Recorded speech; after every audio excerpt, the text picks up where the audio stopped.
스티븐 호킹은 말했습니다. 우리는 지구라는 바구니에 모든 계란을 담고 있다. 그리고 지금 그 바구니가 타고 있습니다. 대한민국에서만 하루 16건의 산불. 정부는 국가재난 심각 단계를 발령했습니다.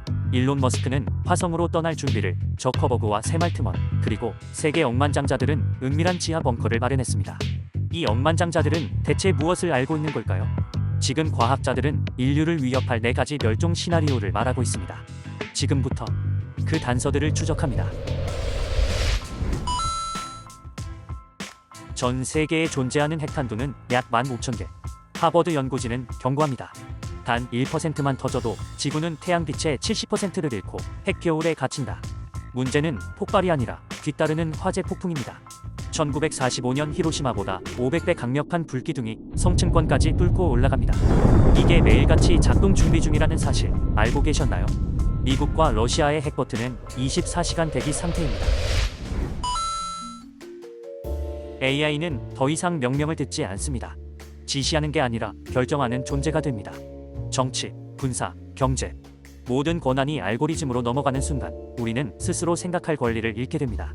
일론 머스크는 말했습니다. AI는 핵보다 더 위험하다. 최근 AI 알고리즘이 F-16 전투기를 자율적으로 조종하여 인간 조종사와 공중전 시뮬레이션을 수행하는 데 성공하였습니다. 그 알고리즘이 승리만 추구한다면, 그리고 그것이 우리의 통제에서 벗어나는 순간이 온다면 미래는 어떻게 될까요? 여러분의 핸드폰도 마찬가지입니다. 지금 이 순간에도 당신의 다음 행동을 예측하고 있습니다. 그 알고리즘이 어느 날 당신의 선택을 예측하는 걸 넘어서 자동으로 무언가를 실행하기 시작한다면 어떻게 될까요? WHO는 말했습니다. 치명적인 팬데믹은 반드시 다시 온다. 그건 시간 문제일 뿐이다. 그리고 이번엔 자연이 아닌 인간이 만든 병일 수도 있습니다. 실험실에서 새어나온 바이러스, 군사 무기로 설계된 생화학병기. 2016년 시베리아에서 75년 전 사체에 묻힌 탄저균이 부활하며 한 아이가 사망한 사건 알고 계셨나요? 시베리아 지역의 기온이 이례적으로 35도까지 상승하면서 수십 년간 얼어있던 영구동토층이 녹아내렸고 그 아래 매몰돼 있던 술록들의 사체에서 잠자고 있던 탄저균 포자가 다시 활동을 시작했습니다. 만약 2만 년 전 바이러스가 부활해 현대인의 면역 체계를 무너뜨린다면 백신 개발 속도와 바이러스 변이 속도 중에 어느 쪽이 더 빠를까요? 산불은 더 이상 자연현상이 아닙니다. 극지방의 빙하는 사라지고 바다의 수위는 매년 오릅니다. 그리고 열은 멈추지 않고 마침내 인류를 멸망에 이르게 할지도 모릅니다. 전 세계 생물학자의 96%는 말합니다. 인류 멸종 가능성은 실제로 존재한다. 정말 그렇게까지 심각한 걸까요? 우리는 여전히 평범한 하루를 살아가고 있습니다. 치킨을 먹고 SNS를 넘기고 다큐 속 북극곰을 불쌍하다고 말하면서. 그런데 이상하지 않나요? 뭔가 기분 나쁘게 불길합니다.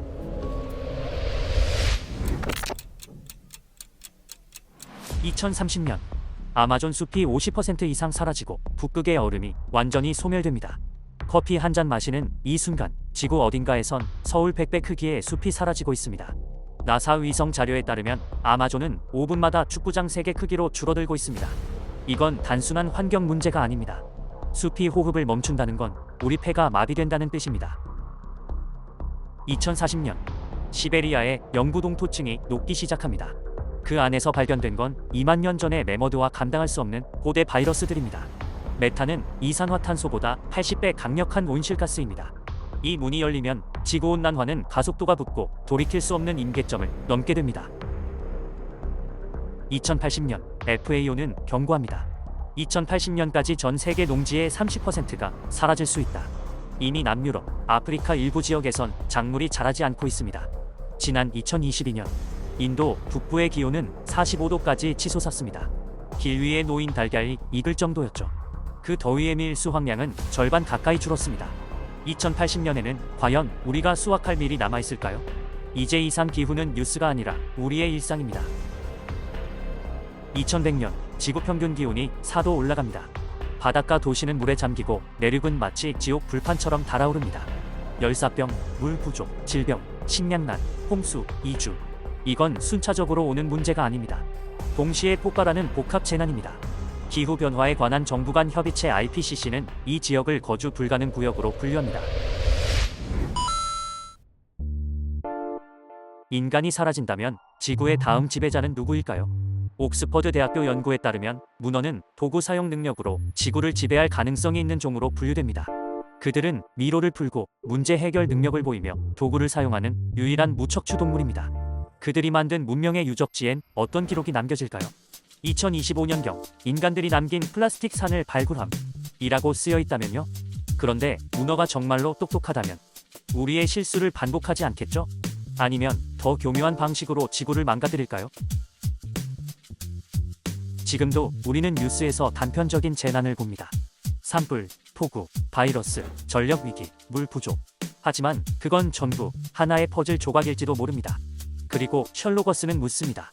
그 퍼즐의 중심에 있는 건 누구입니까? 지구는 지금 어떤 신호를 보내고 있나요? 혹시 당신은 알고 있습니까?